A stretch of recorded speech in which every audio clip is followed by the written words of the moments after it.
बहुत समय पहले की बात है, जब यातायात के साधन नहीं हुआ करते थे। न मोटर गाड़ियां थीं, न बसें, और ना ही आज जैसी पक्की सड़कें। उस समय ईश्वर के प्रति प्रेम और गुरु के दर्शन की प्यास ही भक्तों का सबसे बड़ा ईंधन हुआ करती थी। एक नगर में बहुत बड़ी संगत तैयार हुई। खबर मिली थी कि दूर एक स्थान पर पूजनीय सद्गुरु जी का सत्संग होने जा रहा है। पूरे नगर में खुशी की लहर दौड़ गई। सभी ने अपनी अपनी पोटलियां बांधी। किसी ने खाने का सामान रखा तो किसी ने ओढ़ने बिछाने का कपड़ा। सबके मनों में एक ही उत्साह था, गुरु दर्शन का। उसी संगत में एक वृद्ध भक्त, बूढ़ा बाबा भी था।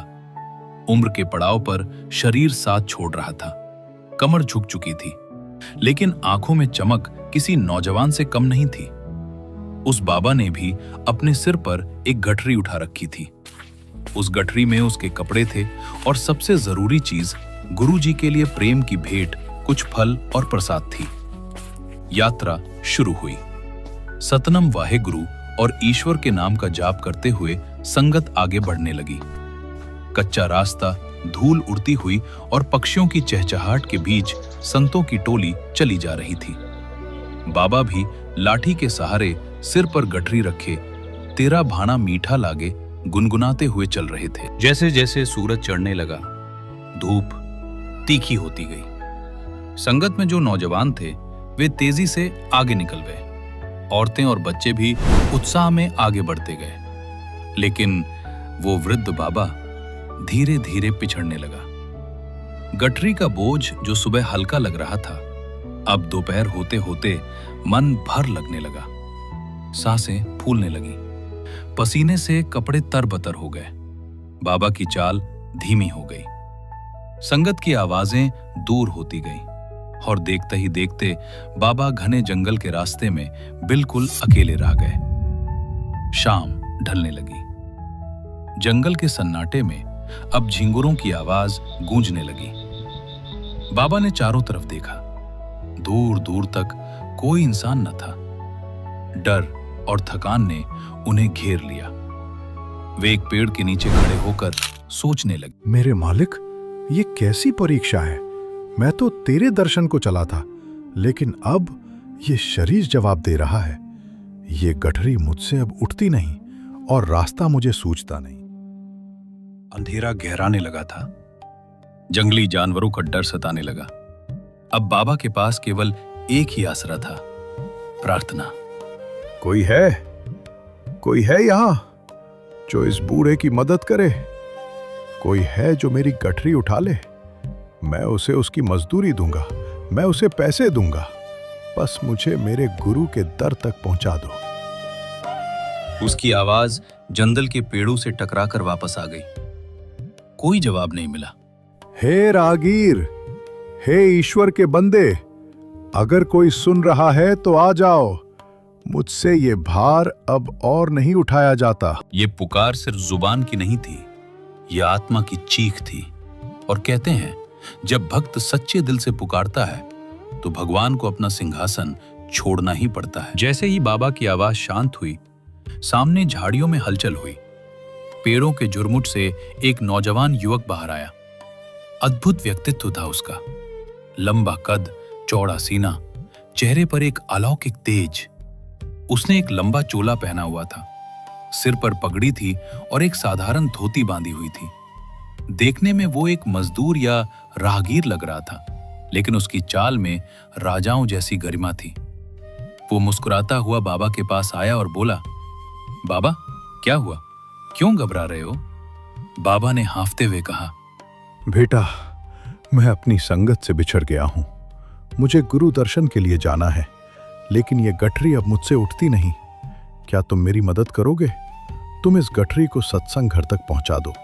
मैं तुम्हें तुम्हारी मनचाही मजदूरी दूंगा। उस नौजवान ने गठरी की तरफ देखा, फिर बाबा की तरफ देखा और बड़े प्रेम से कहा, लाओ बाबा, ये गठरी मुझे दे दो, मैं इसे उठा लेता हूं। उसने लपक कर वो भारी गठरी अपने सिर पर रख ली, जैसे वो फूल से भी हल्की हो। फिर उसने अपना बायां हाथ आगे बढ़ाया और बाबा का कांपता हुआ हाथ थाम लिया। चलते चलते बाबा ने पूछा, बेटा, तुम बहुत भले मानुस लगते हो। बताओ, यहां से सत्संग घर तक जाने के कितने पैसे लोगे? मेरे पास थोड़े पैसे हैं, मैं तुम्हें निराश नहीं करूंगा। नौजवान ने खिलखिलाकर हंसते हुए जवाब दिया, बाबा, मैं कोई पैसे नहीं लेता। बाबा ये सुनकर गदगद हो गए। उन्होंने सोचा, कितना नेकदिल इंसान है। रास्ता कब कट गया पता ही नहीं चला। उस नौजवान के हाथ का स्पर्श पाते ही बाबा की सारी थकान मिट गई थी। ऐसा लग रहा था जैसे वे जमीन पर नहीं, हवा में चल रहे हों। बातों ही बातों में सत्संग घर की रोशनी दिखाई देने लगी। मुख्य द्वार पर पहुंचकर नौजवान ने गटरी नीचे रखी। उसने कहा, लो बाबा, आ गया तुम्हारा मुकाम, अब तुम अंदर जाओ। बाबा ने जेब में हाथ डाला। नहीं बेटा, कुछ तो ले लो, तुमने मेरी बहुत सेवा की है। नौजवान ने हाथ जोड़कर मना कर दिया। बाबा ने आग्रह किया, अच्छा तो अभी मत जाओ, रात बहुत हो गई है, यहीं रुक जाओ। सुबह सद्गुरु जी का दरबार लगेगा, उनके दर्शन करके जाना। उनका रूप बहुत प्यारा है, तुम्हें शांति मिलेगी। नौजवान ने मुस्कुराते हुए कहा, बाबा, अभी मुझे जाना होगा, मेरे और भी बहुत काम हैं। कई और लोग भी राह देख रहे होंगे, लेकिन हां, मैं आपसे वादा करता हूं, सुबह सत्संग में मैं आपको जरूर मिलूंगा। इतना कहकर वह नौजवान अंधेरे में ओझल हो गया। बाबा उसे देखते रह गए, फिर अपना सामान उठाया और आश्रम में चले गए। अगली सुबह हुई। आकाश में लालिमा छाई हुई थी। सत्संग हॉल खचाखच भरा हुआ था। हजारों की संगत बैठी थी। मंच पर सद्गुरु जी के आगमन का इंतजार हो रहा था। बाबा भी नहा धोकर नई उमंग के साथ सबसे अगली कतार में जाकर बैठ गए। उनकी आंखें बार बार उस नौजवान को ढूंढ रही थी कि शायद वो भी कहीं बैठा हो। तभी शंखनाद हुआ, सद्गुरु जी का आगमन हुआ। जैसे ही सद्गुरु जी मंच पर विराजे, पूरा हॉल शांत हो गया। बाबा ने जैसे ही अपनी नजरें ऊपर उठाईं और सद्गुरु जी का चेहरा देखा, तो उनके पैरों तले जमीन खिसक गई। बाबा की आंखें फटी की फटी रह गईं। उनका पूरा शरीर कांपने लगा, पसीना छूटने लगा। उनके मुख से कोई शब्द नहीं निकल रहा था। वे एकटक गुरु जी को देख रहे थे।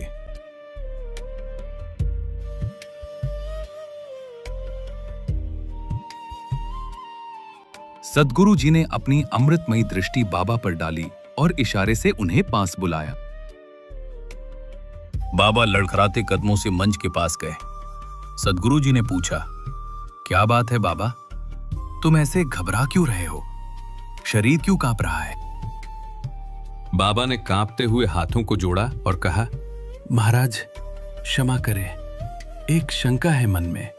क्या आपके जैसा दिखने वाला कोई और भाई या कोई मजदूर यहां रहता है, बिल्कुल आपकी शक्ल का? सद्गुरु जी ने भोलेपन से कहा, नहीं बाबा, मैंने तो ऐसा कोई नहीं देखा, पर तुम क्यों पूछ रहे हो? बाबा ने रोते हुए कहा, प्रभु, कल रात जंगल में एक नौजवान आया था। उसका चेहरा, उसकी आंखें, उसकी मुस्कान आप जैसी थी। उसने मेरी गठरी उठाई, मेरा हाथ पकड़ा और मुझे यहां तक छोड़ा। वो कौन था? यह सुनकर सद्गुरु जी अपने आसन से उठे। वे सीढ़ियां उतरकर नीचे आए और उस बूढ़े बाबा को अपनी बाहों में भर लिया।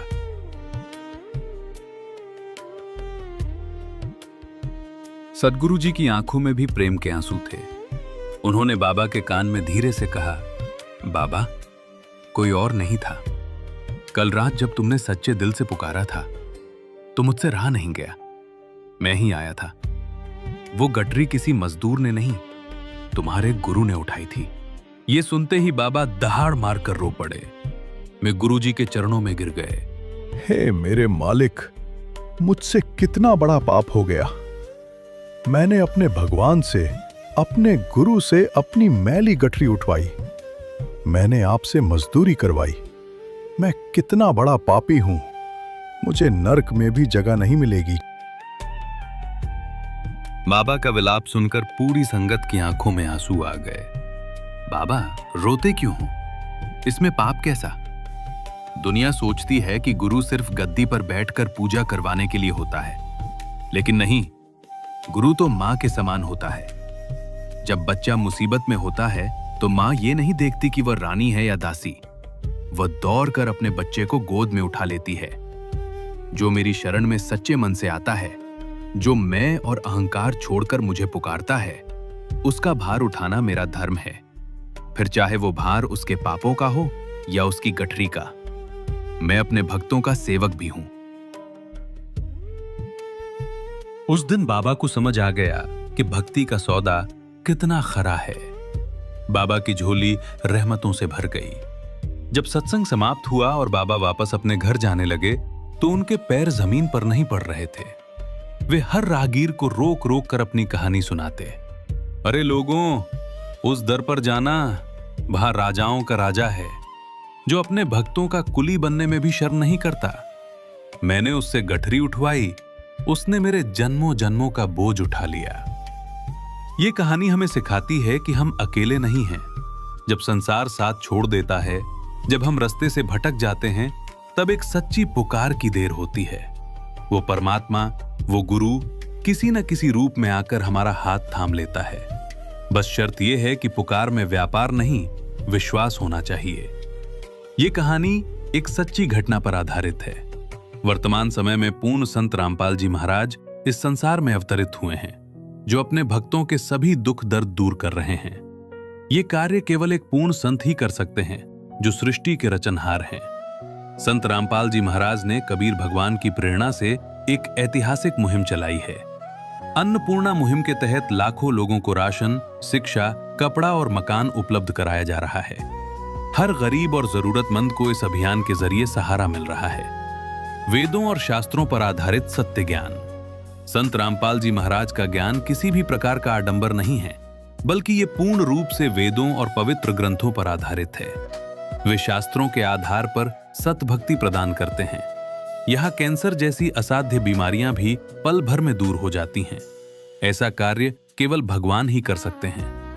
यदि आप अपना कल्याण चाहते हैं तो संत रामपाल जी महाराज द्वारा बताए गए ज्ञान को सुने, जाने और परखें। आपकी अंतरात्मा खुद उस परमात्मा को पाने के लिए व्याकुल हो उठेगी। आज करोड़ों लोग उनसे जुड़कर अपने जीवन का उद्धार कर रहे हैं। सत्य को पहचानें और नाम दीक्षा लेकर अपना जीवन सफल बनाएं। अधिक जानकारी के लिए संत रामपाल जी महाराज YouTube चैनल पर विजिट करें, संपर्क करें और निःशुल्क पुस्तक मंगवाएं। संत रामपाल जी महाराज से जुड़ने और नाम दीक्षा प्राप्त करने के लिए आप नीचे दिए गए नंबरों पर संपर्क कर सकते हैं। संपर्क सूत्र: संपर्क/WhatsApp +91 8222 880541 +91 7496 801825 +91 7496 801823। सत साहब जी।